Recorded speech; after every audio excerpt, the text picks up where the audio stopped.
which doesn't usually go great for me because I have this round, wholesome face that people think they should build a life with. Every time I'm like, we could bone or whatever, guys are like, no, I'm all right, but you could meet my mom. Do you want to do that? You seem like you'd be better at meeting my mom than having sex, and they are not wrong, all right? I will meet your mom all night long. Moms like me so much for no reason. I was dating a guy years ago. We were totally on the rocks having problems. And I went to lunch with his mom hoping to get some advice. And halfway through lunch, she puts her hand on my hand and goes, you know, Taylor, my son's a lot like his father. And if I could go back in time, I don't know that I'd marry his father again.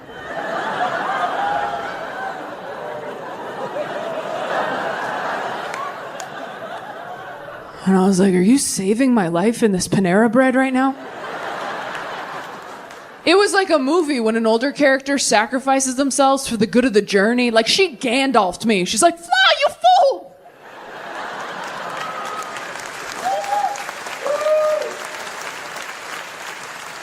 She was a bad mom and a bad wife, but such a good friend. Oh my God. Hoes before sons, am I right? I think about her every day. And my boyfriend wasn't looking for a relationship either when we met. Straight dudes usually aren't, you know? Women are surprised when they find a guy who can make them come, and straight dudes are surprised when they find a girl who can make them feel genuine feelings in their heart.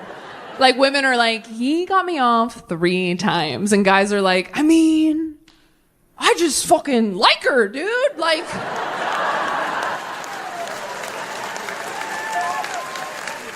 Like, we talked all day. I didn't want to hit her. It was nuts. She's just like my friend. I don't know. I want to, like, lick her heart, I think. Straight dudes are so proud of themselves for falling in love. It's really cute. They're like, I love you. Hell yeah, buddy. I knew you could get there. Women fall in love. We're like, I love you. Fucking again, you dumb bitch. You were supposed to love you first. You keep skipping that part. It is eat, pray, then love. Oh, God, it's okay. We'll try again in 1.5 years.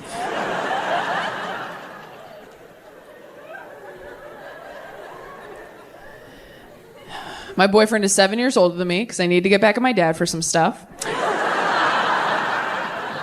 Older guys are just better. They're just better. You never have to ask them to buy Pepto-Bismol. They just have it in the house. They pull it out after dinner like a nightcap. Like, you want some pink juice, baby girl? You're like, yes, they would. Cheers. Older guys don't call you things like cute or hot. They call you things like stunning, gorgeous. Shit with syllables. Things that would take a 20-something guy a little while to sound out. And older guys aren't, like, cute or hot either. You know, they're handsome, distinguished, like old pictures of your grandpa you shouldn't look at too long.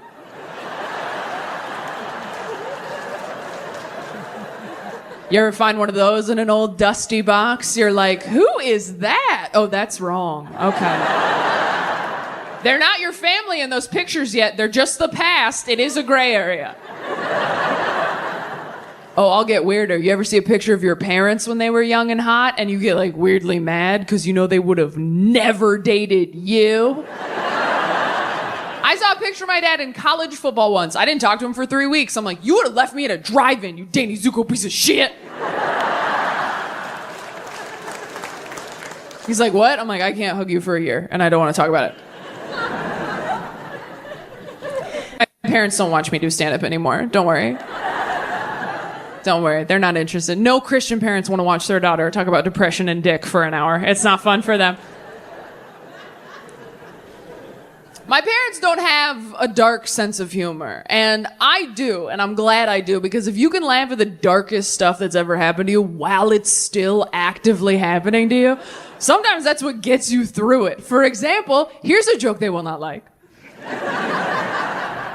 Did you guys know that sometimes when you call a suicide hotline and the call drops, they do not call you back? Yeah, you think that'd be the time for star 69, but sometimes they just ring a bell in the cubicle like, lost another one, that's lunch. Some of you are tensing up like, did that really happen? Yeah, a few years ago, and it was fucking hilarious. I was on the floor of a DoubleTree hotel like, did this bitch just ghost me while I'm trying to ghost myself? That is I mean, I've been left on red. I've never been left for dead. That's a new one. That is brutal. I wasn't even mad. For all I know, that's how they train those volunteers. Like, hey, some nights we get too many calls. Fridays are big for us. In those situations, you're just gonna have to use your best judgment, all right? Like, I usually wait for like a privileged white girl name, like a Chelsea, a Kelsey, a Taylor. Those are the salmon I throw back and hope they swim upstream on their own. Even if I was mad, what am I gonna do? Hop on Yelp? Like, 1 star, totally killed myself. You're gonna wish I killed myself after this review. I did that joke in Texas a few weeks ago, and there was a girl, white, my age, in the crowd who goes, "And the wait times are ridiculous."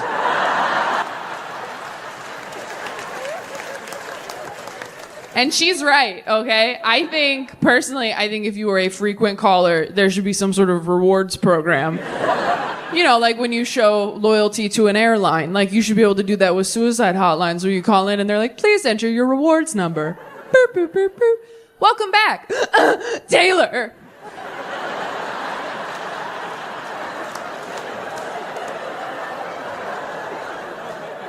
Thank you for your diamond medallion status. You are now 3rd in line. Would you like to use an upgrade and kick someone else out?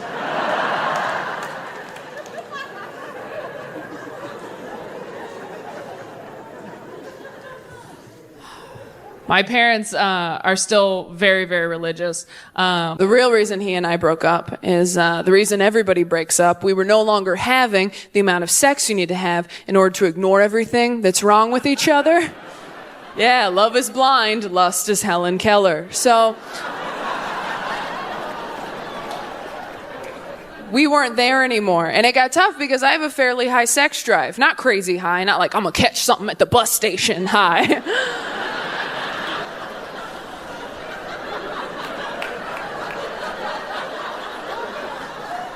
But if I love you, diarrhea doesn't deter me. Like, we're in that zone, you know? It's like, yeah, your stomach hurts, push through it. I want to feel close to you. Mentally push, not physically. Don't make a mess. That joke makes me sound so much cooler than I am. I'm not that cool. I've had sex with 2 people, 4 if you're Christian. Like, I'm not a good time. I'm not. I don't like casual sex. All my friends are like, "You don't know if you like it. You've never tried it." I'm like, "I've also never tried cottage cheese, and I know that shit looks nasty. It's all wet and bumpy. I don't trust it." Okay.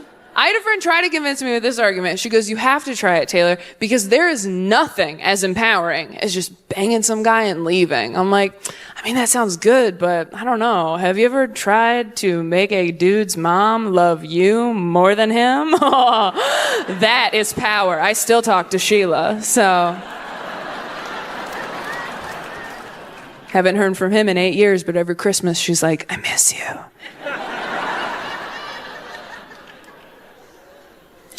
I was very sheltered growing up. I was terrified of sex. I thought I would be bad at it. Now that I'm older, it's so easy to be good at sex, isn't it? Oh my gosh. All you have to do is approach it with the enthusiasm of a child. Just put everything in your mouth. Like, if you can reach it and it fits, that's where it goes. Pretend you're 4 and your partner's made of Legos. It's not complicated. I grew up very religious, you know, so I was encouraged to abstain from drugs and alcohol and sex and enjoyment. And, being abstinent is when you wait until marriage to have sex. They used to tell us the safest sex is no sex, which is a lot like saying the safest travel is books. When I have a daughter, I'm going to make sure she's abstinent in high school, and probably before that while we're at it, because when I was younger and I was abstinent, I was not having sex, but I was having other things done to me. And I don't know if you know this, but other things are kind of the best part of sex for ladies. So while my friends were having sex, I was the only one having orgasms. Yeah. I could not believe it when I found out. When my friends are like, yeah, me and Chad have had sex, but I've never, And I'm like, you're going to hell and you didn't even finish?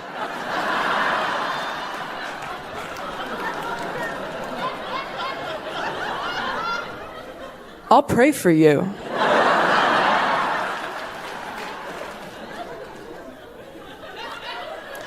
First time I tried to lose my virginity, I missed. That happened to anybody else in here? Not physically, I wasn't stupid. It wasn't like, it was like trying to put a straw in a Capri Sun. It wasn't like that.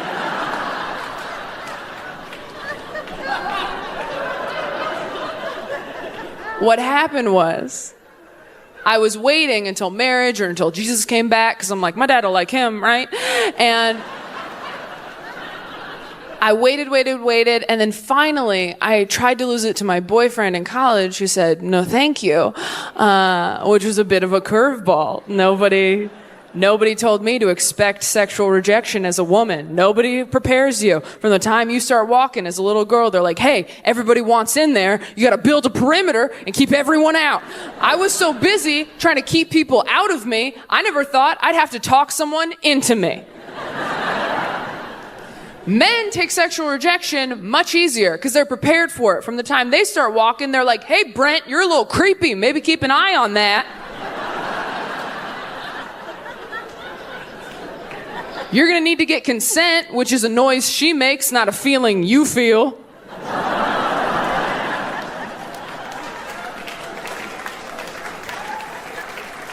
But because men are prepared for it, they bounce back real quick. They walk around like vacuum salesmen, just like, there's another house over here.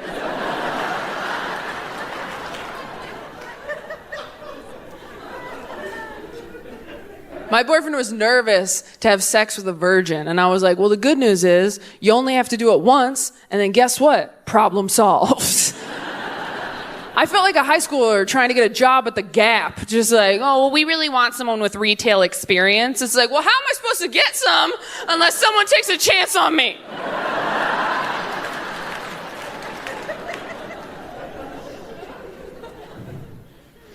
No.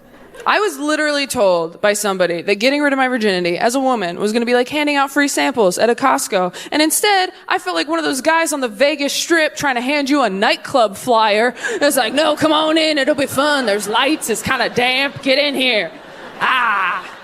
It's fun.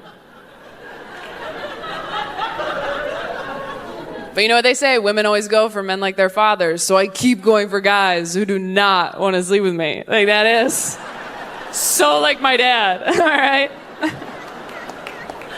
No reason to be offended. That joke's about what a great dad my dad is. I lost my virginity late. I lost it when I was financially independent. Yeah, I went through my bank statements. Like, I could afford to have a dick in me. Just like so responsible. All my other friends lost it under a Backstreet Boys poster in their mom's house, and I lost it under an IKEA painting that I purchased with a coupon.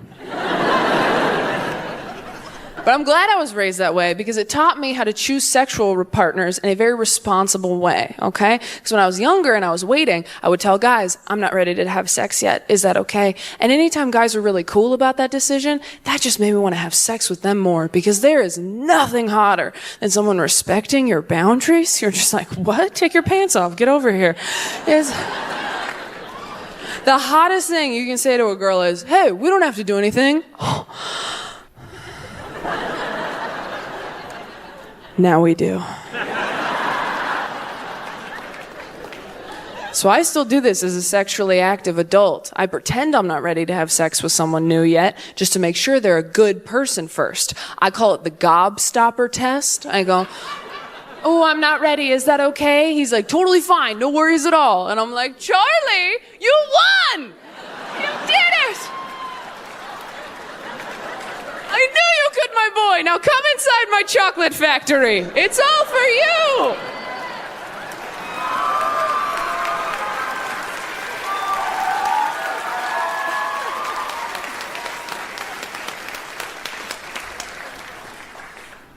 I don't think I'm smarter than religious people. I hate it when atheists talk down to anyone who believes in God. I've believed a lot of stupid shit in my life. God's not even top 3, okay? I've believed tall guys. He plays guitar, he must be nice. I'm dumb, all right? When my religious family members talk about God, like God got me through the hardest years of my life, I'm like, shit, that's how I talk about Gilmore Girls. Like, I'm an idiot. And I capitalize those G's. I make sure every time. That's right. Yeah. But I have a lot of Christians in my life. A lot of people praying for me, which I try not to take personally. You ever have someone say they're praying for you and you don't know what they're referring to? They're like, hey, I just want to let you know I'm praying for you. What? I'm not sick. Oh yeah? Well, I'm praying for you. What do you think about that, Bev? Heard you need it, bitch.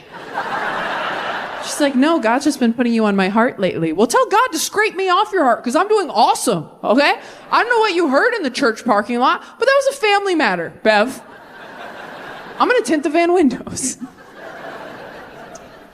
I have a lot of cool Christians in my life, and I was trying to think of positive things that came out of me growing up in church. And the most positive thing, I can't believe I didn't think of sooner, I started doing stand-up in churches. That's how I started doing this. They called it testimony, but I was getting laughs. And No, I really did. I started doing stand-up when I was 16 years old, and for the first, 4 or 5 years of my career, I was performing in a lot of churches. If you don't know, in America, you can make a living as a church comedian. You can tour churches even bigger than this, 4,000 or 5,000 seats, and make a great living that way. And when I was 21, I had to decide, am I going to go the church comedian route, or am I going to go the secular comedian route? And I think you know what I picked.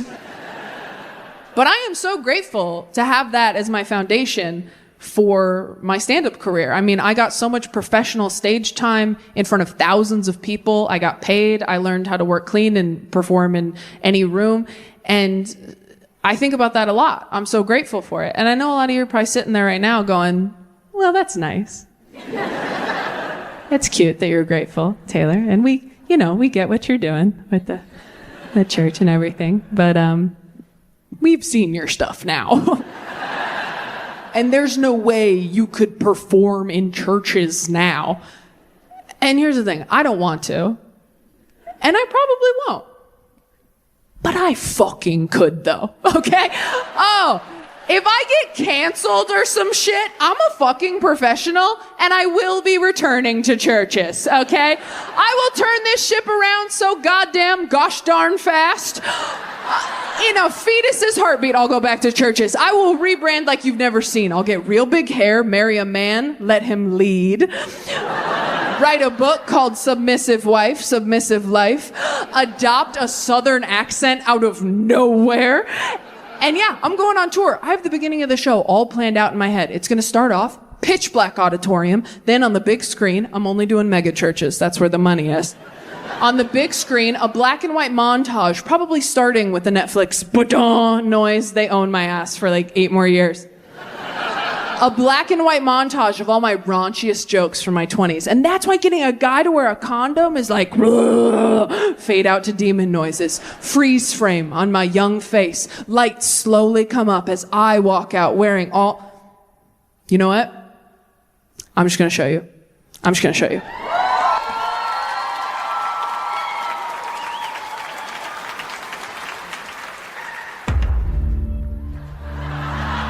This is how you get pussy! I came so hard. I'll have you know, in bed, I am a wild animal, okay? And that's when I stopped believing in God. Go home and Google porn for women, okay? I lost my virginity late. I lost it when I was financially independent. You guys, I'm literally fucking the patriarchy. Are you wet? Let me feel. Yeah, I grew up with God. He's a douchebag. That joke makes it sound like I resent my religious upbringing. And I do, so I nailed it. Fucking hell! No Christian parents want to watch their daughter talk about depression and dick for an hour. Take that, Jesus! I don't know if any of you have tried to get a 20-something dude from a dating app to wear a condom lately, but it's sort of like trying to convince a 5-year-old to put a jacket on over his Halloween costume. That's when I stopped. And you guys think I haven't tried to masturbate? Yeah, fucking hell.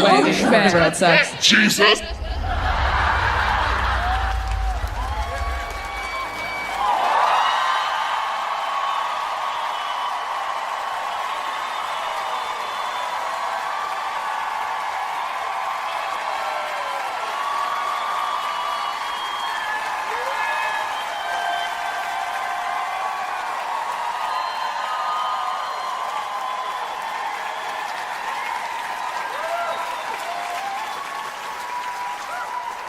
Anybody recognize her? That was me, back when Satan had me in his clutches. And I can see some of you feeling like Joseph on Christmas right now. Like, is this whore lying to me? But everybody loves the comeback, don't they? It ain't a rebrand, it's a rebirth, folks. Welcome to the Prodigal Daughter Tour!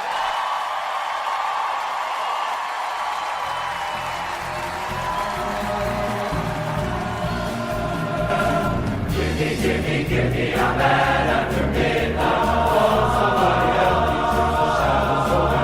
needs to shout. Give me a man after midnight. All right, here's some great Queer Awakenings people sent in.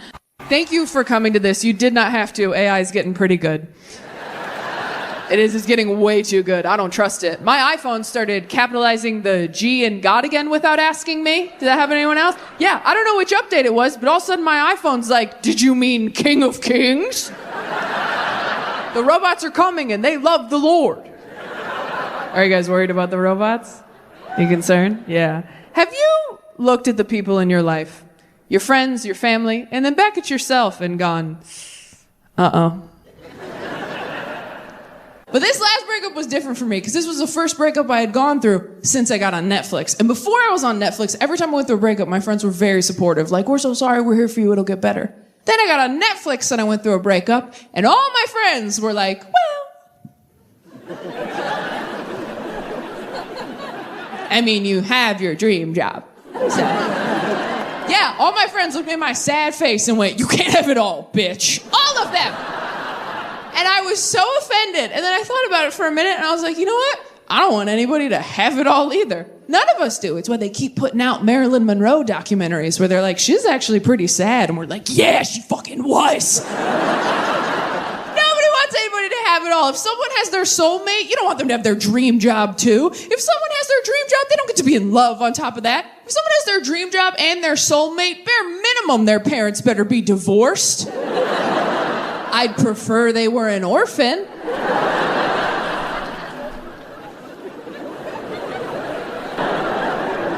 Nobody wants anybody to have it all. When I was a kid, I didn't think you could have it all. When I was a kid, I thought you either got to be hot or have a good personality. I thought that's how people were divided. I thought life was fair. And that got me through a lot of ugly years as a child where I'm like, it's okay that I'm not more symmetrical because I have this great, awesome personality that will surely reveal itself any day now. It's coming with my period and my Hogwarts letter. I can feel it. And that got me all the way to 6th grade when I met my friend Krista, and she was pretty and funny and smart and nice. And that's when I stopped believing in God. But so many of my friends said a version of this to me after my last breakup that I actually started to feel really guilty. Because you know what, DC? This is my dream job. I can't believe I'm filming my 3rd Netflix special tonight. I cannot believe. Been so insanely lucky in my career. And the more I thought about that, the more I was like, yeah, Taylor, nobody has every single thing going for them as a person. You have been so blessed. Be grateful for what you have. Focus on that. Nobody gets to have it all. And then I saw Hugh Jackman in person. And I was like, oh, I guess you can have it all, but there's none left because God gave it all to you. Hugh Jackman is a perfect specimen of a human man. Seeing him in person was a religious experience. It changed me. It was like seeing the Grand Canyon. I think everyone should do it at least once before they die. He is a wonder of the world, that man. It was like seeing Niagara Falls. You can bring the whole family, you get a little wet, but it's fun. It was. Here's what happened. So about a year and a half ago, we were in New York City doing shows on tour, and we had an off night in between theater shows. So me and my buddy Dustin and his wife Melissa and a few of our other friends who are also happy went to go see The Music Man on Broadway, which was starring Hugh Jackman. Was it a good show? I don't know, but Hugh Jackman was there the whole time. They should have called the show, "We Got Hugh Jackman in a Room. Who Wants to See Him?" The show was great. At the end of the show, they're doing curtain calls. All the actors are taking their bows. One of the actors steps forward and goes, "You've come on a very special week because tonight we're raising money for an amazing charity called Broadway Cares. And tonight, Hugh is going to sign the pair of gloves he wore in the show. And we're going to auction them off to the highest bidder." And I looked at my friends and I was like, I I have money. And they were like, really? This is what you're gonna spend the Netflix money on, huh? And I was like, well, I don't have a family. There's no one else here, and I've already had braces.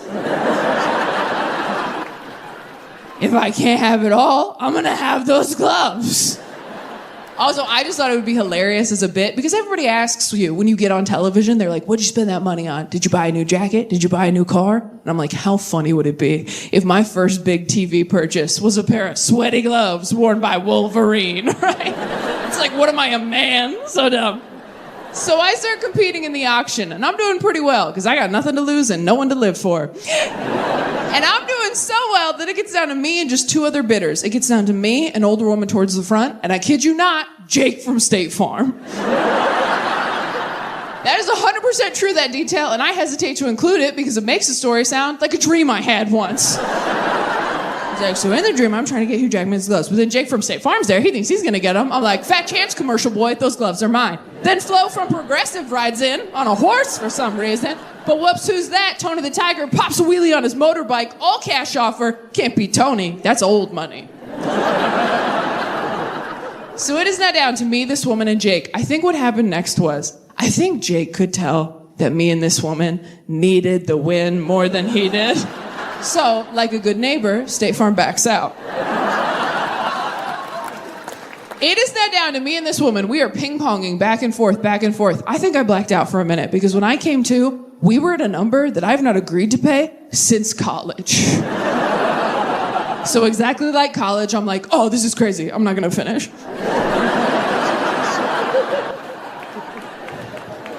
As they're about to say, once, twice, sold, the woman in the front, Hugh Jackman, steps forward, stops the auctioneer, and goes, before we end the auction, I just have to say, I am so moved by the generosity of tonight's audience.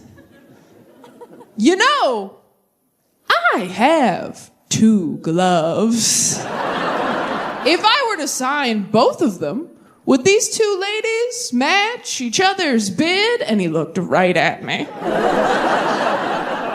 Now, I've never paid for sex.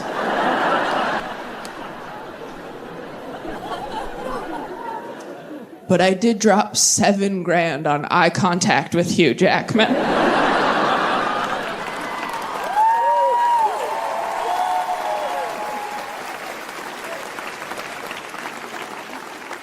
Thank you for clapping. That joke was expensive. They're like, don't worry, it's a tax write-off. I'm like, don't worry, I will make sure that it is. I wish I could tell you that the whole time I was like, it's for charity, but the truth is I completely forgot till the end. And even then I was like barely listening. I was too busy talking to the glove like, Hugh's fingers were inside you, what was that like?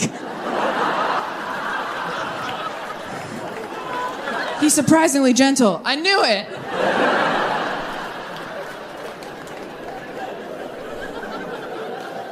I love telling that story because I can always tell who grew up in church based on who starts laughing at, you know I have too. You're like, oh, I read the Bible. I know when they're about to cut a baby in half. It's really good. That was not the feedback I kept getting from romantic partners, by the way. That's not what finally made me get help.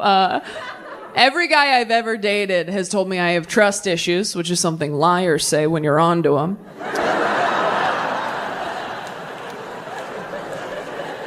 You have trust issues, babe. You have a hot coworker and a locked phone, so.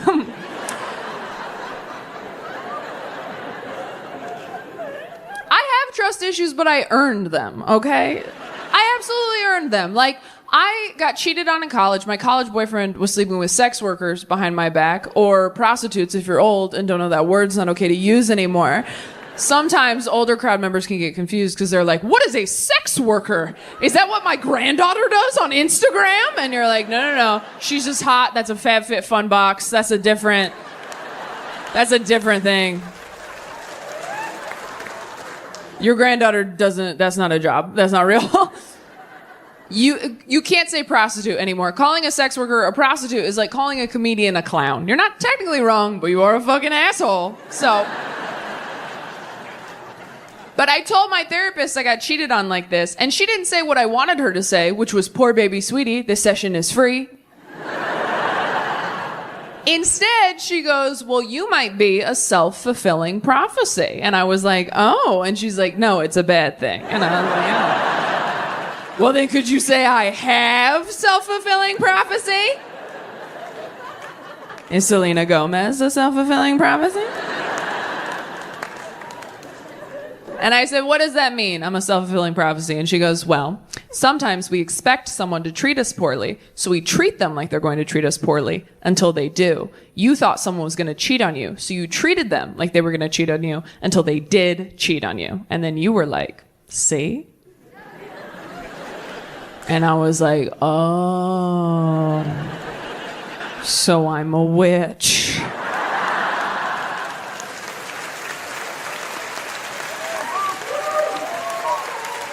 And she's like, ooh, so close, you're a bitch. You gotta get that me. I'm like, whatever, all I heard was Gryffindor.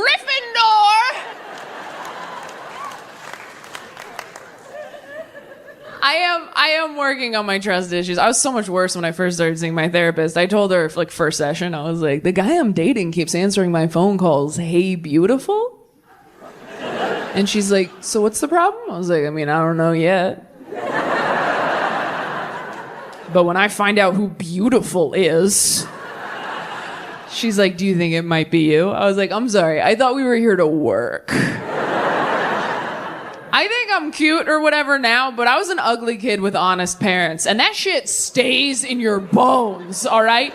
If you were an ugly kid with honest parents, I don't care how attractive you grow up to be. At any point, if someone's like, you look really nice today, you're like, yeah, whatever. I know the goddamn truth. When I was 10, I said, Dad, am I pretty? And his response was, look.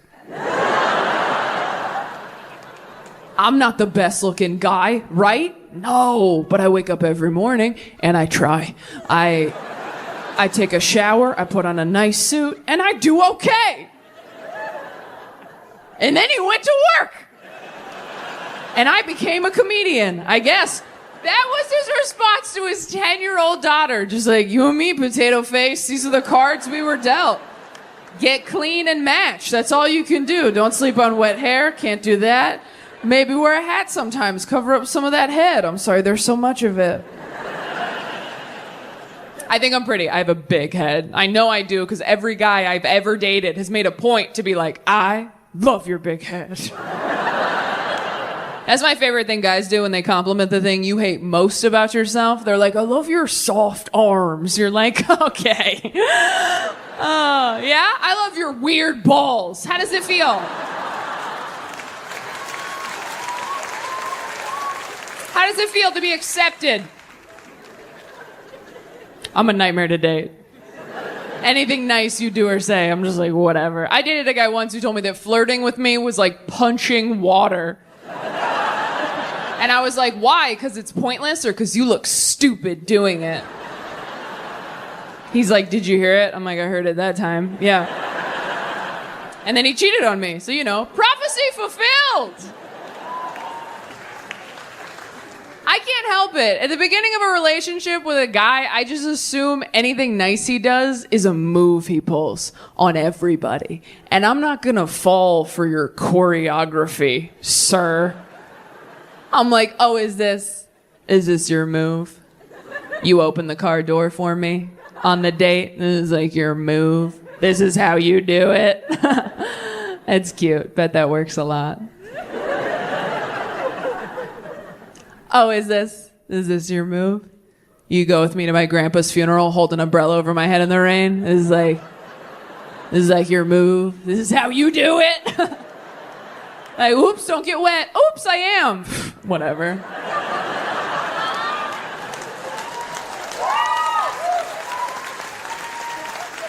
This ain't my first rodeo. I used to have 2 grandpas.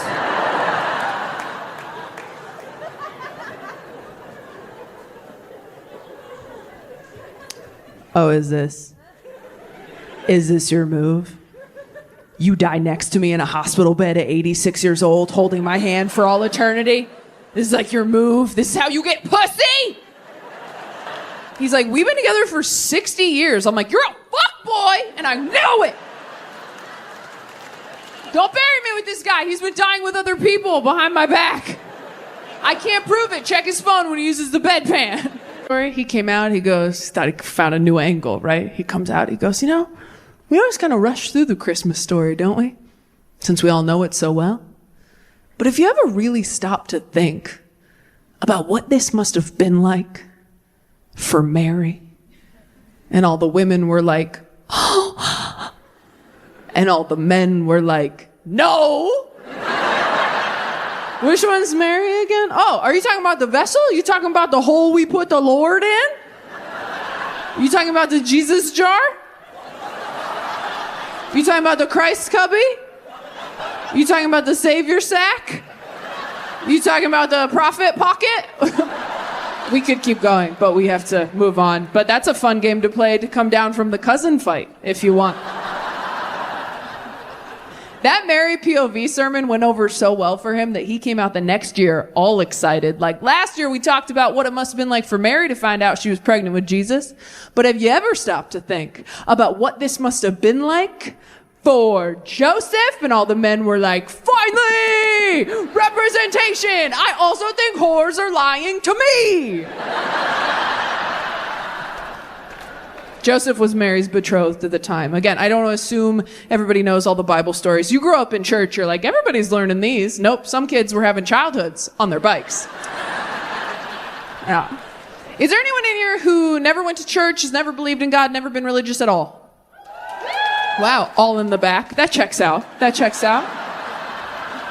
Well, you sound very at peace. You sound so relaxed, but how do you know right from wrong? How do you not kill people?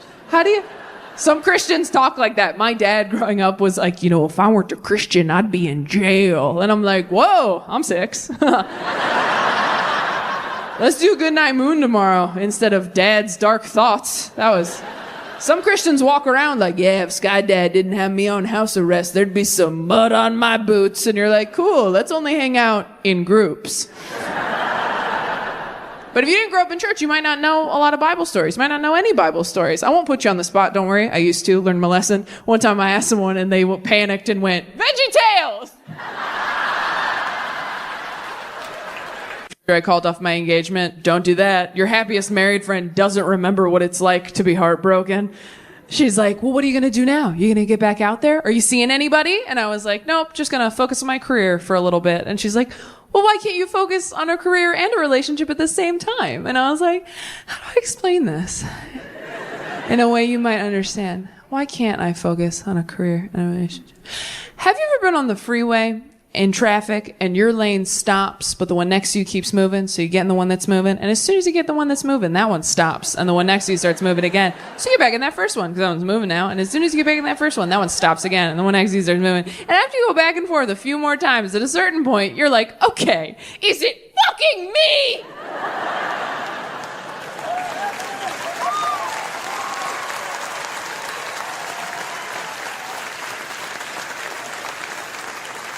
And she's like, yeah, I don't know if I get it, because, John and I, we usually just, boop, get in the carpool lane.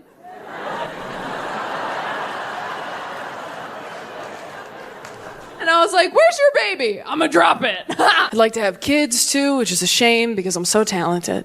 And, you understand.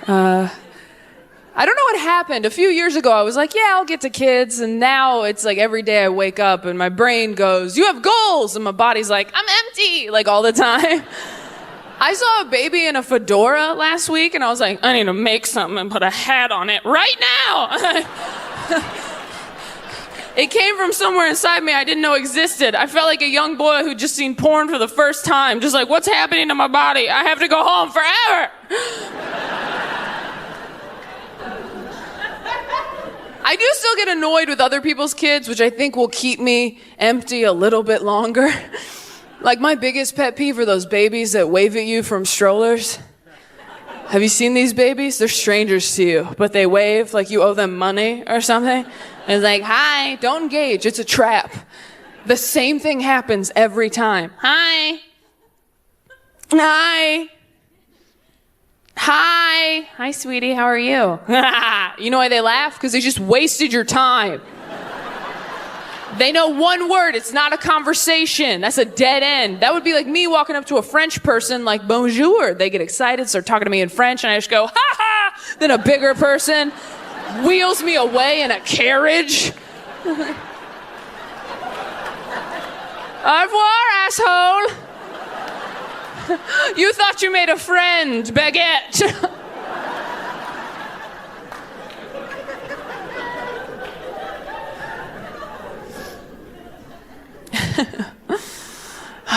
I do want to have kids, but I want to make sure before I have them that I have made enough mistakes so that I give great advice as a parent. You have to make mistakes, learn from them, and then you give amazing advice. My dad read his Bible every night. He got a scholarship to college. He married my mom, and then he had us. His advice was terrible. He'd be like, don't do that. And we're like, why? And he's like, I don't know, kid. I read it in a book. I've never really lived.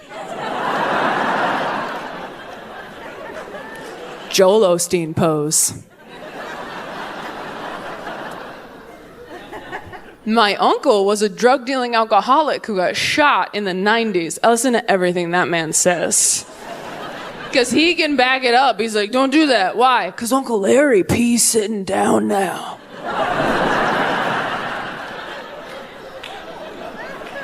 Go play.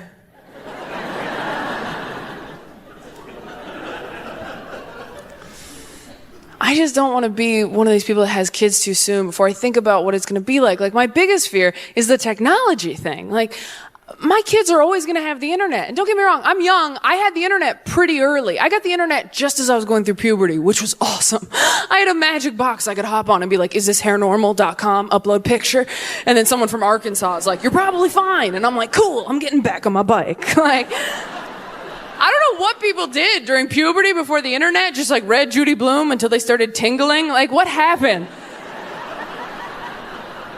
Can you imagine going through puberty in the 1300s? Back then you were alone. Something weird was happening downstairs. You're like, that's a little strange. Hope I'm not a witch. I can't go swimming. My daughter will always have the internet. From the time that she is born to the time she dies, she's always going to have it. And I have to explain to her that the internet is the most beautiful, amazing, disgusting, horrifying thing in the universe. How do you do that in a balanced, measured way? Just like, hey, sweetie, have so much fun on the internet, talk to your friends, do your homework, but be careful, because a lot of people in there want to kill you. Everyone on the internet wants to kill me. No, not everybody. Some of them are just nice kids from Arkansas who want to let you know your pubic hair is A-okay. But yeah, some of them want to wear you like a skin jacket. So just please look out for mommy, okay? But you met daddy on the internet. That's different. I met your daddy on a dating app. He sent me a very thoughtful emoji. And just really saw me for me. But how did you know daddy wasn't a bad internet person who wanted to kill you? Look, you little bitch, I didn't, okay? I didn't, but mommy was going through a dry spell. Your daddy had nice shoulders, so I took a fucking chance. Tale as old as time.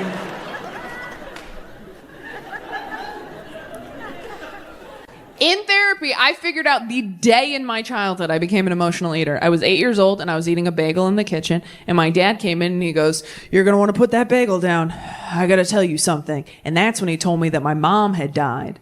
So somewhere in my brain, something clicked like, oh, when you stop eating bread, people perish. I went back to 4th grade like the angel of death. Everyone's like, step on a crack, break your mother's back. I'm like, stop eating bread, now your mom's dead, dude. They left out that second part, but I had a list when I was 8. I tell you guys that because no one told me. They pulled me aside a year later at school. Someone's like, Taylor, your teacher thinks you might be struggling with a speech impediment. I'm like, what's a speech impediment? Are you sure you have the right person? Because I'm crushing it out there. And they're like, you didn't do anything wrong. You pronounce your words a little differently. Like, you say sh instead of s for your S's. Does that make sense? And I was like, I'm pretty sure I would have noticed if I said sh instead of sh. Hope you find who you're looking for. If you have any follow-up questions, I'll be on the seesaw.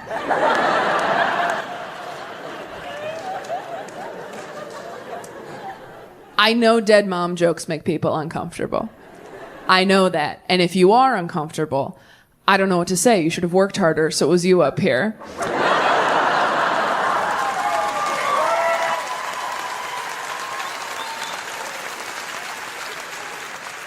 No, honestly, I never want to make people feel uncomfortable with that information. So much so that I used to lie to everybody growing up. I used to tell everybody that my parents were separated so I wouldn't have to say my mom's dead. And that worked very well until recently a friend of mine found out I had lied and she was very upset. She was like, "Your mom's dead? Taylor, you told me your parents were separated." And I was like, "Well, they were." By Jesus. Both her parents are alive, so she has no idea how funny that is, but she'll get it eventually, right? Like, that joke is a slow burn. Kind of like cancer, which is what got mine. Hey-o! Okay, all right. Oh, here's the deal, Boston. We have another, 6 minutes of dead mom jokes. I know, you're getting like, "Oh no, 6 minutes, that's a long time." It won't feel long. I've cushioned her, all right? I have laid my dead mom to rest in a beautiful casket of dick jokes and pop culture references. There's something for everybody over the next 6 minutes. You'll laugh, you'll cry, you'll forget she's dead. But I know a lot's happening for you as a crowd right now, because you're like, "Taylor, we're good people. Good people wouldn't laugh at dead mom jokes."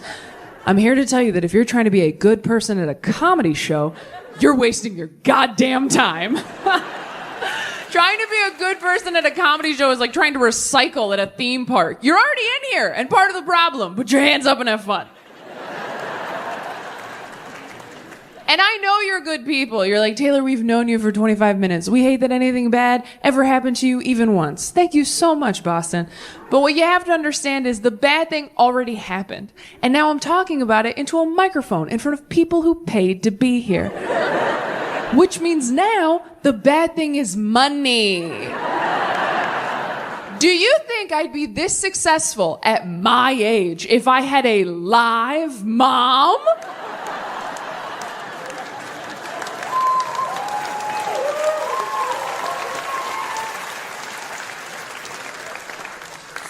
No. I'd be a creative writing teacher who loved myself, and I'd be sitting in the dark with you peasants, okay? She's in heaven. I'm on Netflix. It all worked out.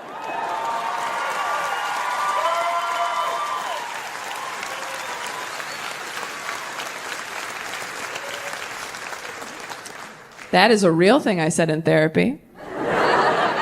To which my therapist responded, "You should come in twice this week."